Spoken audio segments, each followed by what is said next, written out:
తెలంగాణలో ఎస్ఐఆర్ ప్రక్రియపై అప్పుడే పార్టీల మధ్య విమర్శలు ప్రతి విమర్శలు స్టార్ట్ అయిపోయాయి. ఇదంతా బీజేపీ కావాలనే చేస్తోందని కాంగ్రెస్ బీఆర్ఎస్ ఆరోపిస్తుంటే ఈ ప్రక్రియ ఇప్పుడే కొత్తగా చేపడుతోంది కాదు అంటూ కౌంటర్ ఇస్తోంది కమల దళం. ఎస్ఐఆర్ ప్రక్రియపై తెలంగాణలో పొలిటికల్ ఫైట్ జోరందుకుంది. రాష్ట్రంలో ఈ ప్రక్రియ ప్రారంభమైన క్రమంలో జాగ్రత్తగా ఉండాలంటూ శ్రేణులకు పిలుపునిస్తున్న పార్టీలు బీజేపీపై విమర్శలు గుప్పించాయి. ఎస్ఐఆర్ను హడావిడిగా చేయాల్సిన అవసరం లేదని కాంగ్రెస్ అభిప్రాయపడింది. దీనిపై రాష్ట్ర ప్రధాన ఎన్నికల అధికారి సుదర్శన్ రెడ్డిని కలిసి వినతి పత్రం సమర్పించింది.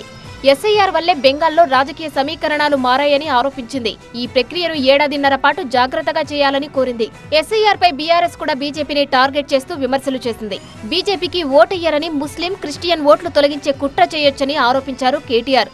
ఇలా ఓట్లు తొలగించడం వల్లే బీహార్, బెంగాల్లో గలాటా జరిగిందన్నారు.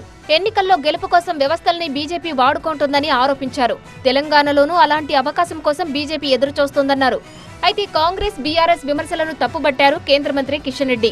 ఎస్ఐఆర్ ప్రక్రియ ఇప్పుడే కొత్తగా మొదలుపెట్టిందేమీ కాదన్నారు. పార్టీలన్నీ ఇందులో భాగస్వామ్యం అవుతాయన్నారు. ఈ ప్రక్రియలో పాల్గొనేది రాష్ట్ర ప్రభుత్వ ఉద్యోగులే అనే విషయం కాంగ్రెస్ ప్రభుత్వం మర్చిపోతుందన్నారు. అక్రమంగా దేశంలో ఉంటున్న వారి ఓట్లు ఖచ్చితంగా తొలగించాల్సిందేనని స్పష్టం చేశారు. తెలంగాణలో ఏ గ్రామంలో కుట్ర జరిగే అవకాశం ఉందో చెప్పాలి, సవాల్ చేస్తా ఉన్నాను. ఏ పోలింగ్ బూత్ లో కుట్ర జరిగే అవకాశం ఉందో బీఆర్ఎస్ నాయకుడు చెప్పాలా, రేవంత్ రెడ్డి చెప్పాలా.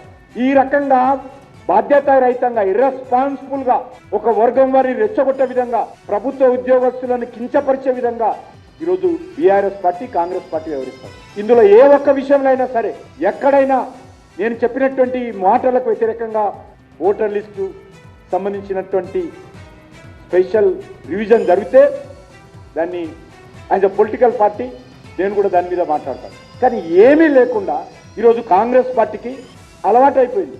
మొత్తానికి ఎస్ఐఆర్ ప్రక్రియ తెలంగాణలో పొలిటికల్ దుమారానికి తెరలేపే అవకాశం లేకపోలేదని నేతల మాటలను బట్టి అర్థమవుతోంది. మరోవైపు ఈ ప్రక్రియ కారణంగా సామాన్యుల ఓట్లు, తమకు అనుకూలంగా ఉండే వారి ఓట్లు పోకుండా చూడాలని శ్రేణులకు పార్టీ నాయకత్వాలు దిశానిర్దేశం చేస్తున్నాయి.